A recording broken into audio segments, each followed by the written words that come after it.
Good morning. Last આપણે example number 7.8 આને cover કરી લીધું અને આપણે R1 અને R2 પર રિએક્શન પ્રતિક્રિયા બળો એની વેલ્યુ આપણે કેલ્ક્યુલેટ કરી. ચલો હવે આપણે એક્ઝામ્પલ નંબર 7.9 ઉપર ચર્ચા કરીએ. અગેન એક્ઝામ્પલ નંબર 9 પણ એ યાંત્રિક સંતુલનનું એક એક્ઝામ્પલ ઉદાહરણ અહીંયા આપણને આપેલું છે. અહીંયા આપણને એક 3 મીટર લાંબી નિશાની આપેલી છે. એ 20 kg દળ વજન ધરાવે છે અને તે ઘર્ષણ રહિત દિવાલ પર ઝુકાવેલ છે. મતલબ કે અહીંયા આપણી પાસે દિવાલને અડાડીને એક નિશાની મૂકેલી. હવે પહેલાં તો આપણે એ જોઈ લઈએ કે અહીંયા એને આપણે કઈ રીતે રિપ્રેઝેન્ટ કરશું. તો આ આપણું ભોંયતળિયું છે, ક્લિયર, અને આ જે છે એ આપણી દિવાલ છે. ચલો હવે નિશાની આપણે આ રીતે ટેકવીને મૂકેલી છે. તો પહેલાં આપણે નિશાનીને ડ્રો કરી દઈએ. ચલો અહીંયા નિશાની આ રીતે આપણે રિપ્રેઝેન્ટ કરેલી છે.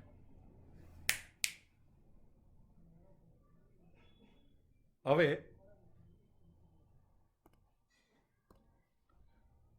ચલો આકૃતિ એ લોકોએ આપણને આપેલી છે, તો આકૃતિ પ્રમાણે આપણે જવાનું છે.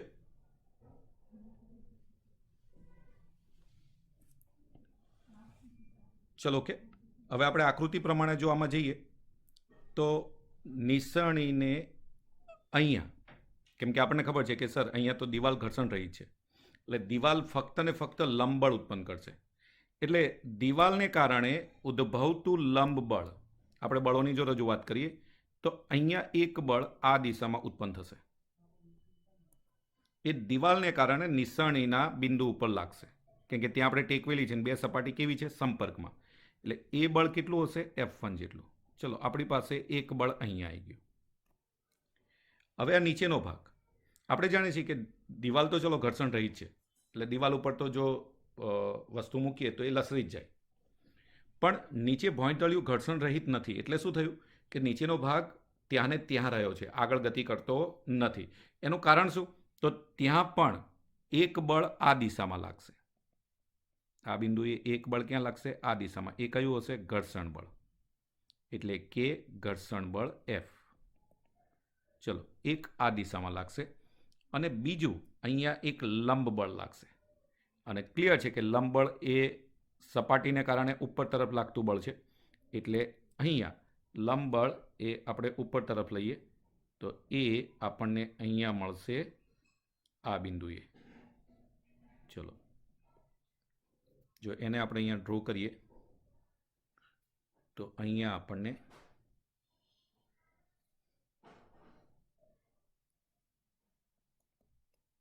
ઉપર તરફ, ચલો એટલે કે અહીંયા આપણે એને લંબબળ કહીએ, કેપિટલ N. તો અહીંયા બે બળો છે, તો બે બળોનું પરિણામી બળ આપણને ક્યાં મળશે, તો હા એ અહીંયા મળશે આપણને. તો અહીંયા પરિણામી બળ આ રીતે મળશે આપણને. તો આ બંનેનું પરિણામી બળ આપણે અહીંયા આ દિશામાં લઈએ છીએ.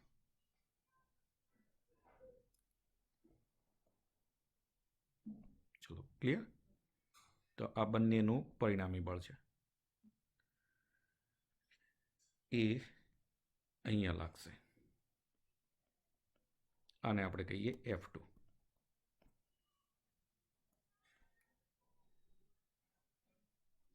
આ વાસ્તવમાં આપણે આ રીતે મળે છે. પેલોગ્રામ આપણે યુઝ કરીએ તો આ અને અહીંયા, એટલે આપણે આ જે F છે એને થોડુંક નાનું લઈએ.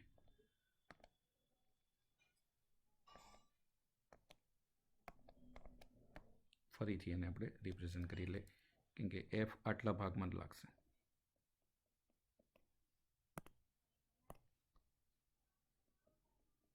ઘર્ષણ બળ આ દિશામાં લાગશે. ચલો ઓકે, અને આપણે ફરીથી પાછો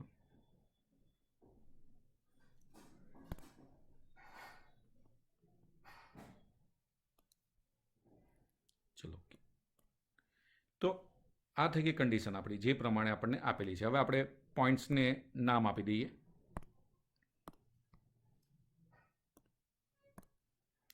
અહીંયા આ જે બિંદુ છે એને આપણે એ કહીએ અને આ બિંદુ છે એને બી કહીએ, કેમ કે બે બિંદુ જ આપણને અહીંયા જ્યાં એ ટેકવેલો છે. હવે આનું એક્ઝેક્ટ મધ્ય બિંદુ એ ડી ઉપર હશે. આ મધ્ય બિંદુ હશે. તો આ જે ડી બિંદુ છે ત્યાંથી અહીંયા આપણે સી લઈએ તો ક્લિયર છે કે ત્યાંથી એનું વજન બળ ક્યાં હશે? નીચે તરફ. એટલે વજન બળ એક્ઝેક્ટલી નીચે તરફ આપણે લઈ લઈએ. ચલો, વજન બળ આ રીતે જશે ડબલ્યુ. હવે જો આ લાઈનને આપણે નીચે એમ લંબાવીએ તો આ રીતે અહીંયા કટ કરશે. ચલો, એટલે આ થઈ ગયો ડબલ્યુ. તો એક વજન બળ નીચે તરફ લાગશે. હવે આપણને અહીંયા પહેલાં તો આપણે બધી વેલ્યુની વાત કરીએ તો ત્રિકોણ એબીસીમાં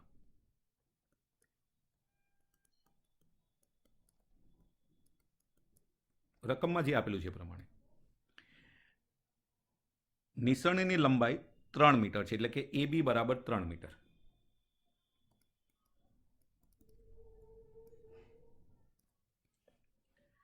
પછી દિવાલથી 1 મીટર દૂર એટલે કે સી અને એ વચ્ચેનું જે અંતર છે 1 મીટર છે, એટલે AC બરાબર 1 મીટર. હવે આપણે ધારો કે BC શોધવું હોય તો BC બરાબર વર્ગમૂળમાં AB² માઇનસ AC², એટલે કે વર્ગમૂળમાં 9 ઓછા 1 વર્ગમૂળમાં 8. આને લખવું હોય તો આપણે શું લખાય? 2 વર્ગમૂળમાં 2. ચલો, આપણી પાસે BCની વેલ્યુ આવી ગઈ. હવે પ્રશ્ન એ છે કે અહીંયા આ જે બિંદુ છે આપણે એને E આપી દીધું છે. તો A થી E અથવા E થી C આ વેલ્યુ કેટલી હશે? તો યાદ રાખજો, આ કાટકોણ ત્રિકોણ છે. કાટકોણ ત્રિકોણની અંદર તમે નિયમ સ્ટડી કરી ગયેલા છો કે જો કાટકોણ ત્રિકોણમાં કર્ણના મધ્ય બિંદુમાંથી BCને સમાંતર એક લાઈન દોરવામાં આવે અને જો તે AC ખંડને E બિંદુએ છેદે તો આપણે જાણીએ છીએ કે સર અહીંયા AD અને DB બંને સરખા હશે ને, તો AE અને EC પણ કેવા થાય? સરખા જ થાય.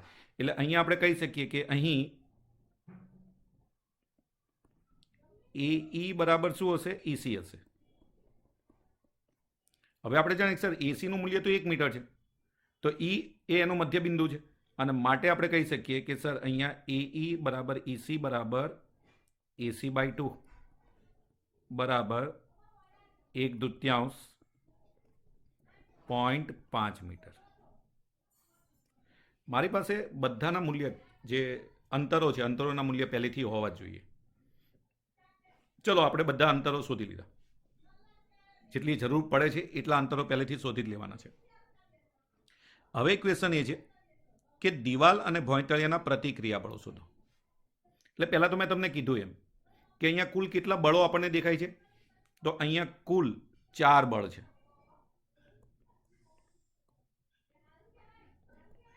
એક એ બિંદુએ લંબ બળ. એ બિંદુએ લંબ બળ કેટલું છે? કેપિટલ N જેટલું, જે આપણે ધારેલું છે. બીજું એ બિંદુએ ઘર્ષણ બળ. તો એ બિંદુએ ઘર્ષણ બળ કેટલું છે આપણી પાસે? F જેટલું. તો એ કેપિટલ F. ચલો, આપણે અહીંયા કેપિટલ F ને રિપ્રેઝેન્ટ કરી દીધો. ત્રીજું આપણે જોઈએ તો ડી બિંદુએ વજન બળ. તો ડી બિંદુએ વજન બળ કેટલું છે? તો W જેટલું. તો વજન બળ બરાબર W. ચલો, આપણી પાસે એ પણ આવી ગયો. અને ચોથું આપણે કહી શકીએ કે સર બી બિંદુએ લંબ બળ. ચલો, બી બિંદુએ લંબ બળ આપણી પાસે આવી ગયું. એ કેટલું છે આપણી પાસે? F1. ચલો, આપણી પાસે દરેકે દરેક વેલ્યુ જે અંદર આપેલી છે આપણે અહીંયા રિપ્રેઝેન્ટ કરી દીધી. મતલબ કે આપણી પાસે કુલ 4 બળો છે. હવે જ્યારે આપણે ચર્ચાઓ થાય છે કે આપણે કેટલી વસ્તુઓની વાત કરવાની, તો એક તો અહીંયા યાંત્રિક સંતુલન હોવાને કારણે અહીંયા સિગ્મા એફ બરાબર 0 લેવાનું અને સિગ્મા ટો બરાબર 0 લેવાનું.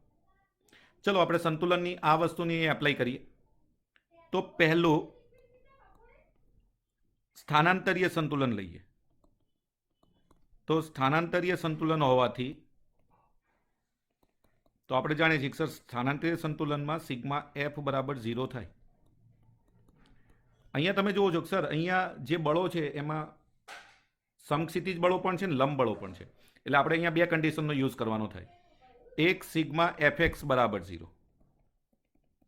હવે જો સિગ્મા એફએક્સ બરાબર 0 કરો તો તમે જોઈ શકો છો કે એક્સ અક્ષ ઉપરના બળો કેટલા. તો અહીંયા આકૃતિ પ્રમાણે એક તો એફ છે જે ઋણ એક્સ અક્ષ ઉપર છે અને F1 છે ધન એક્સ અક્ષ ઉપર છે. એટલે સોરી એફ ધન એક્સ અક્ષ ઉપર છે અને F1 ઋણ એક્સ અક્ષ ઉપર છે. મતલબ આપણે બંને સંતુલન અવસ્થા છે તો આપણે આવું લખી શકીએ F1 બરાબર એફ. આ એક કન્ડિશન અહીંયા મળે. ચલો આપણી પાસે એક કન્ડિશન આ આવી ગઈ. બીજું આપણી પાસે ખબર છે કે સર સિગ્મા એફવાય બરાબર 0 થાય. ચલો એમાં જોઈ લો કે લંબ બળો વાય અક્ષ પરના બળો કયા કયા છે. તો અહીંયા ક્લિયર દેખાય છે કે સર એક આપણી પાસે છે એન અને બીજો ડબલ્યુ. એન ધન વાય અક્ષ ઉપર છે અને ડબલ્યુ ઋણ વાય અક્ષ ઉપર છે. પણ હા બંને ઇક્વલ ને ઓપોઝિટ હોવાથી આપણે એવું કહી શકીએ કે સર અહીંયા એન બરાબર ડબલ્યુ હશે. હવે આપણે એન બરાબર ડબલ્યુ કીધું તો ડબલ્યુ તો આપણને કીધેલું છે કે 20 kg વજન ધરાવે છે. એટલે એન બરાબર સીધું મળી જશે આપણને. કેટલું મળશે 20 g. ચલો g બરાબર તમે ત્યાં 9.8 લઈને જો કેલ્ક્યુલેશન કરો છો તો ત્યાં આપણને કેટલી વેલ્યુ મળશે તો 9.8 ગુણ્યા 20. તો હવે જો એનું કેલ્ક્યુલેશન આપણે અહીંયા એપ્લાય કરીએ 9.8 ગુણ્યા 20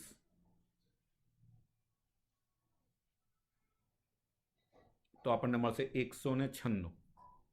ચલો આ વેલ્યુ થઈ ગઈ 196 ન્યૂટન. આપણને કેપિટલ એન મળી ગયો. હવે વાત આવે છે હજી આપણે F1 બરાબર એફનું કેલ્ક્યુલેશન તો કરવાનું જ છે પણ એ આપણે જોઈએ છીએ કે આપણને એ ક્યાંથી કેલ્ક્યુલેશન મળશે. હવે આપણે બીજી કન્ડિશન યુઝ કરીએ. તો બીજી કન્ડિશનમાં આપણે ક્લિયર છે કે સર હવે આપણે ચાક ગતિકીય સંતુલન લઈએ. તો ચાક ગતિકીય સંતુલનમાં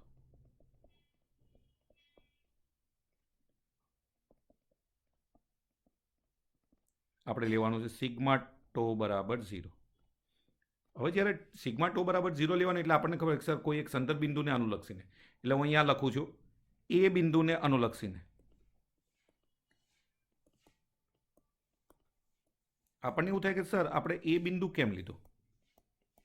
તો તમે જોઈ શકો છો કે સર એ બિંદુમાંથી પસાર થતા બે બળો છે. કયા કયા કેપિટલ એન અને કેપિટલ એફ.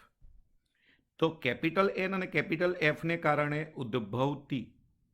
ઉદ્ભવતું ટોર્ક શૂન્ય થઈ જશે.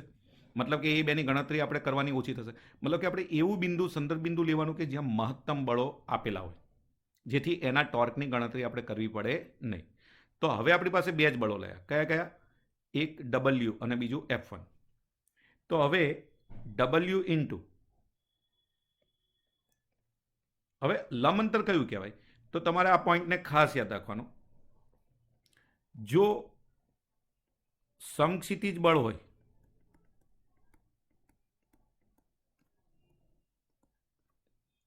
તો લંબ અંતર એટલે બરાબર વાયયામ. મતલબ કે વાયયામ ઉપર જોવાનું. અને શિરોલંબ બળ હોય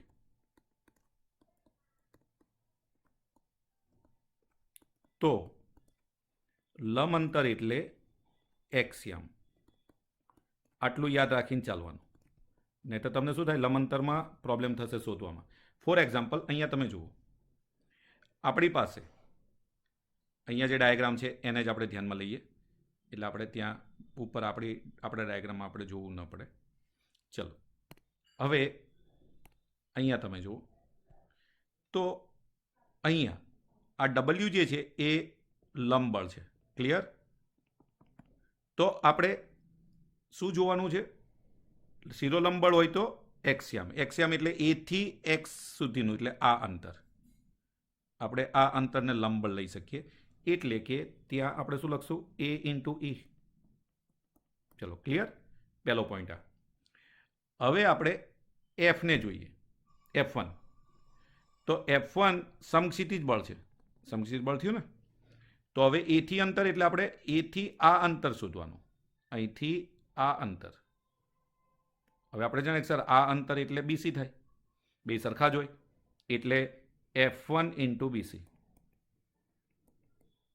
ચલો લંબાંતર અને બળની વાત આવી ગઈ. હવે વાત આવે દિશાની.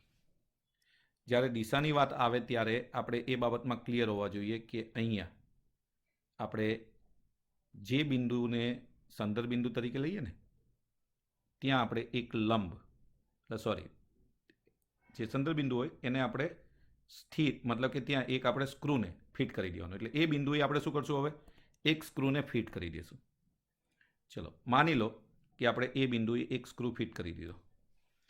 હવે આખો જે સળિયો છે સળિયાને તમારે ખાલી મૂવ કરવાનો. હવે હું ડીથી ધારો કે સળિયો ખેંચું તો સળિયો કઈ બાજુ આવશે, નીચે તરફ. જો નીચે તરફ આવે છે તો હું કહી શકું કે સર આ આમ મૂવ થશે, આ રીતે. એટલે આ કઈ દિશા થઈ, તો આપણે ક્લિયર થઈ ગયું કે સર આ જે છે એ વિષમઘડી દિશા છે. ચલો વિષમઘડી દિશા આપણી પાસે અહીં સમઘડી દિશા થઈ, બરાબર. એટલે આ કેવી દિશા છે, સમઘડી. અને સમઘડી દિશા કેવી લેવાની આપણે, માઇનસ. હવે આપણે F1 ને ધ્યાનમાં લઈએ. જો આમ ખેંચશું તો સળિયો આમ ગતિ કરશે, આમ. એટલે આ કેવી દિશા કાઉન્ટ કે, તો વિષમઘડી. અને આપણે જાણીએ છીએ કે સર વિષમઘડીને આપણે કેવી લેવાના, પ્લસ. ચલો તો F1 ઇન્ટુ BC એ પ્લસ લઈશું અને માઇનસ W ઇન્ટુ AE એટલે કે W ઇન્ટુ AE માઇનસ લઈશું. સિગ્મા ટોર્ક બરાબર શું થવું જોઈએ, 0. ચલો આના પરથી આપણને F1 ઇન્ટુ BC, હવે આપણે BC જોઈએ. BC કેટલો આપેલો છે આપણને, 2√2 બરાબર. સામે આને લઈ જઈએ W આપણી પાસે ક્લિયર હતો, કેટલો હતો, તો આપણને ખબર કે સર અહીંયા W આપણને આપેલો છે તો આપણે અહીંયા જ શોધ્યો. W આપણને કેટલો મળ્યો હતો, 196. એટલે W બરાબર 196 ઇન્ટુ AE. AE એટલે આપણને કેટલું આપેલું છે, 0.5 ઇન્ટુ 0.5.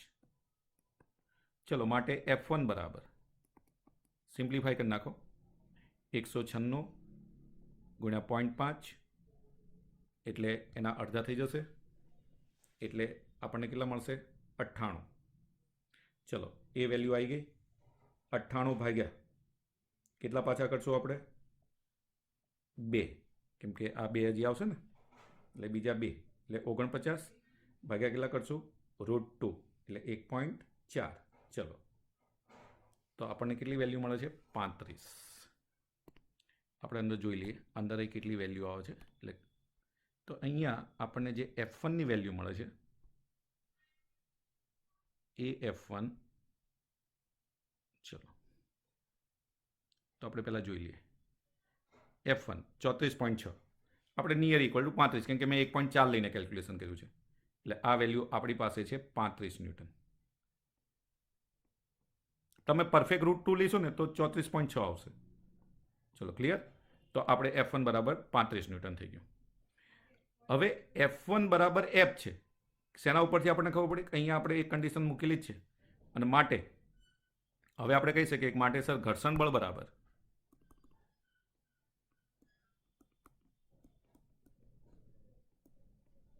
F બરાબર પણ 35 ન્યૂટન. ચલો આપણી પાસે ઘર્ષણ બળ F આવી ગયું, આપણી પાસે F1 આવી ગયો, આપણી પાસે ચલો W તો હતો જ તે આપણી પાસે, F, F1, W અને N આપણી પાસે ચારેય વેલ્યુ આવી ગઈ. હવે ક્વેશ્ચન એ છે કે આપણને તો A અને B બિંદુએ પ્રતિક્રિયા બળ શોધવાનું કીધું હતું. એમાં ચલો B બિંદુએ પ્રતિક્રિયા બળ તો F1 જ છે, કેમ કે એક જ બળ છે. પણ એ બિંદુએ કેટલા બળો છે, એક સાથે 2 છે, F અને N બંને પરસ્પર કેવા છે, લંબ. એટલે એ બિંદુએ પ્રતિક્રિયા બળ, એ બિંદુએ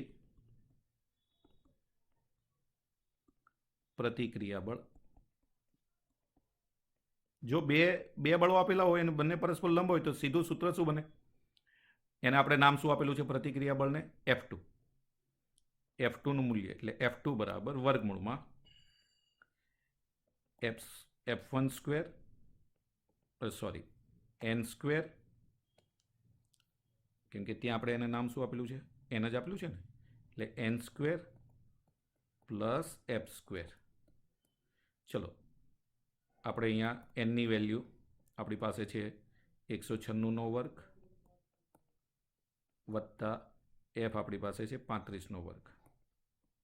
ચલો બંનેના વર્ગના સરવાળાનું વર્ગમૂળ તમે કરશો એટલે એ વેલ્યુ તમને મળશે 199 ન્યૂટન. ચલો તમારી પાસે આ વેલ્યુ આવી ગઈ. હવે ક્વેશ્ચન એ છે કે સર અહીંયા જ્યારે કેમ કે સદિશ છે, સદિશ હોય એટલે એને બે વસ્તુ, એક તો મૂલ્ય અને બીજી દિશા. F1ની દિશા તો આપણને ખબર છે સર દિવાલને લંબ, એટલે ત્યાં આપણે દિશા શોધવાની જરૂર નથી. પણ જ્યારે F2ની વાત આવે તો પર્ટિક્યુલર એ જે ખૂણો બનાવે છે તો ત્યાં આપણને ખૂણો ક્લિયર દેખાય કે સર એનો ખૂણો કેટલો, તો એ આટલો ખૂણો બનાવે આલ્ફા. હવે ક્લિયર છે કે મારે અહીંયા જો tan આલ્ફા શોધું તો tan આલ્ફા બરાબર શું થાય, સાબા છેદમાં પાબા એટલે n અપોન f. તો આપણે એનો યુઝ કરીને ખૂણો શોધવાનો છે એટલે પહેલાં tan આલ્ફા લઈએ.